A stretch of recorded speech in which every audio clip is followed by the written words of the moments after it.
Centipede Demon is the other boss from Dark Souls 1 that was put into Elden Ring Nightreign. He can appear in the Sentient Pest, Equilibrious Beast, Darkdrift Knight, and Night Aspect expeditions. While my thoughts for Gaping Dragon is generally more positive, Centipede Demon isn't so lucky. Visually, Centipede Demon had to be changed for Nightreign. This is because in its original game it was in an arena that was 90% lava, in a section of the game that had a ton of lava. In Nightreign, since the Centipede Demon appears as a Night 1 boss and therefore appears mostly in grassy fields, they made him a lot grayer. I think this is a big downside because the demon is a great fit for Lost Izalith but looks out of place in Nightreign even with the grey colors helping somewhat.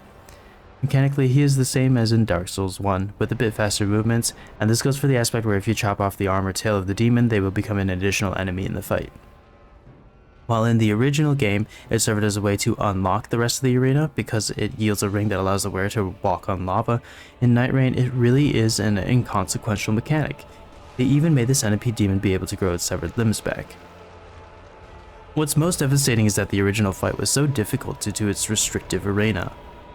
Players only had a small area to stand in while Centipede Demon could walk wherever it wanted.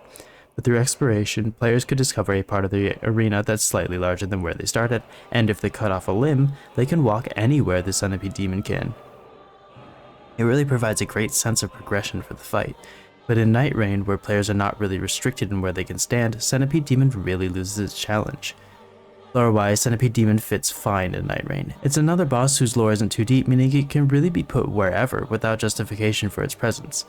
Personally, I would rather have a boss whose lore directly aligns with the game, rather than one who is a blank slate, but this isn't really that much of a grievance. It just feels strange because the representation Dark Souls 1 gets in Nightreign feels disproportional to the representation from Dark Souls 2 and 3. I would rather have had each game get one Night 1 and one Night 2 boss, but that isn't the case.